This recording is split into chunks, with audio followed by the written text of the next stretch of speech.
Braden Smith, thanks for joining us. Hi, thanks for having me. Good to have you here. So, look, we'll start with the basics. Tell us a bit about yourself and why you put your hand up for this election. I'm a journalism student. I'm a young person. I've lived in the Currumbin electorate my whole life. And I've put my hand up because I'm seeing that the major parties are increasingly marginalizing the perspectives and of young people like myself and not tackling the crisis that are most affecting us. Um, whether that's the housing crisis, which is out of control, whether that's the cost of living crisis, housing, that sort of thing. Um, we need action on those issues. And the Greens are the only party that are really putting forward any substantive action on those things. So, you've given me a good segue there. Why should younger voters, especially those who might be voting for the very first time, as a young guy yourself, as am I, vote for the Greens? What policies do you have for them that you can offer? Well, I think I mentioned before, housing and climate, and I think those are the big ones. Only the Greens are putting forward a plan for no new coal and gas that's actually going to give us a sustainable planet going into the future generations and young people.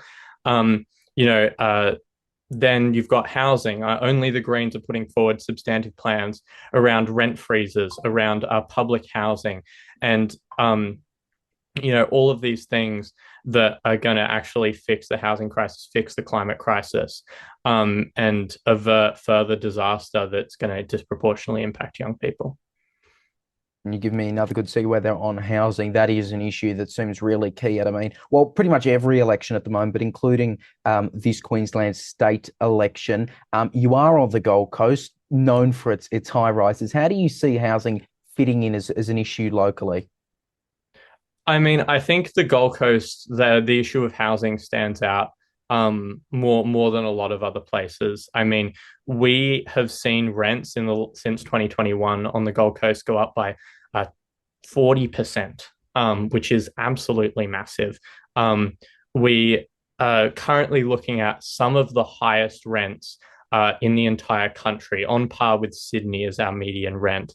Um, so it's one of the most dire places in the entire country for housing on the Gold Coast. And beyond rents, mortgage stress is an issue I'm hearing more and more about. Um, and so, what the Greens are proposing is a emergency rent freeze for 2 years, and then ongoing rent caps to prevent these runaway rent increases we've been seeing the last few years. And we're also on a more fundamental level proposing for the Queensland government to establish a public developer that can build houses and provide affordable housing uh, that isn't in the service of private profit and is in the service of providing affordable housing to regular people. We have a plan to rebuild QBuild as well, with acquiring insolvent building companies to actually get those workers building affordable public housing. There's a lot of resources that we could be using to solve this crisis, but instead we've just seen uh, all of our governments basically just sign off on massive profits for big developers and landlords at the expense of everyday people. That rent freeze has been something that the Greens have been pushing for on all levels for a while now, especially federal. So, do you think that it is something that the states can do here? It is something that whatever governments in post-election actually would be able to do, because at some level it does come down as a bit of a federal thing. Well, I mean, we were told throughout the entire federal debate that this was a state issue. I mean, the federal government said to us a lot of the time that, oh, this is a state decision, this is a state decision. We on the federal level were proposing to coordinate the rent freeze through national cabinet. Um, on the state level, we can do it a lot more directly. Uh, Whereas, I think that the federal government was just trying to get us to go away when they said it was a state issue. But now we are going to make it the state's issue. The state government isn't going to be able to get away with not tackling rents and not tackling rental affordability when we've got the Greens pressuring them in their seats, saying, I saw a billboard put up by one of our other candidates, Labor, freeze rents or lose your seats, because, I think the government is feeling the pressure on that. And I hope the government continues to feel the pressure on that until we can get some relief for renters. Now, something that voters have mentioned as an issue for quite a while now with this election is crime. That's something both the ALP and the LNP have been talking about. Do you think that is an issue in Currumbin at the moment? And how does the whole broader topic of crime in Queensland fit into the Greens platform? Yeah, the crime is has come up repeatedly as an issue on the doors and talking to constituents.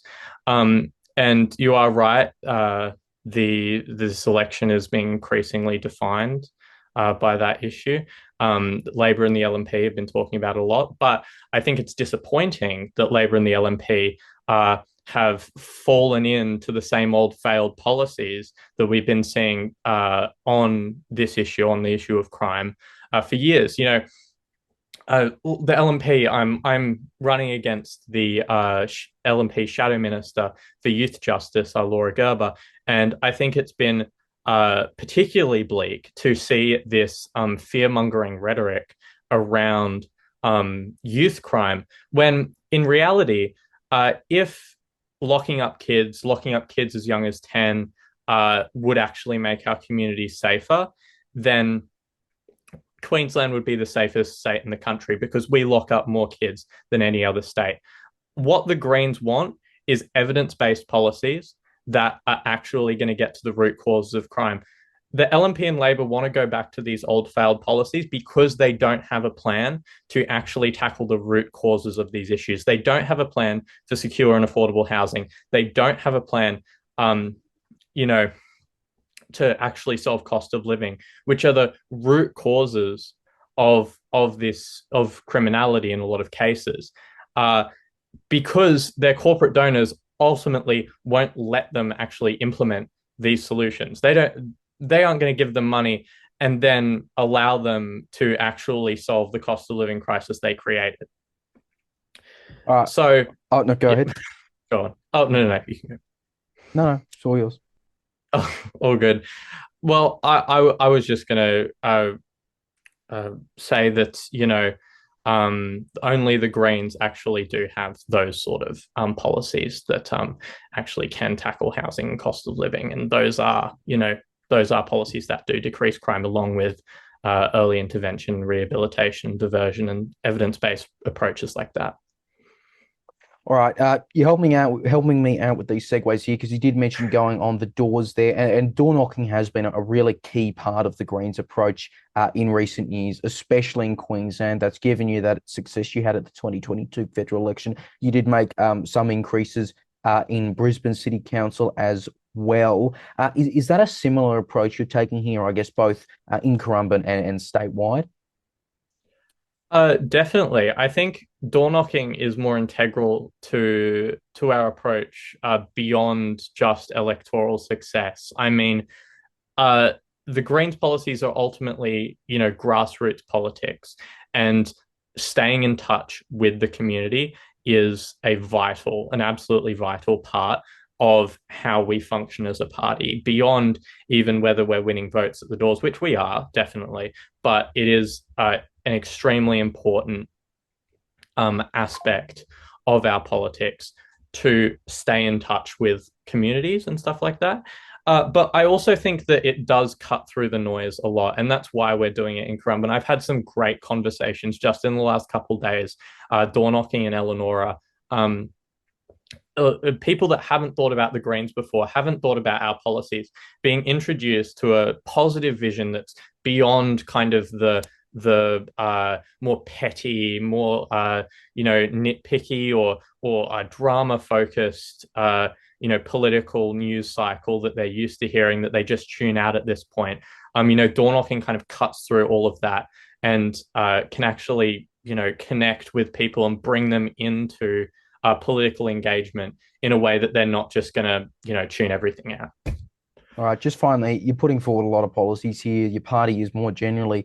Are you confident, though, that you're actually going to be able to be a party that's in a minority government negotiation position post-election? Because you can say a lot here, but you've only got one chance. There's only one house in the Queensland Parliament, and there's really not much other I guess, notionally left wingers on the crossbench that could really make up numbers depending on, I guess, the exact seat makeup. So, yeah, are you confident that the Greens are actually going to be able to be in a position regardless of your own seat?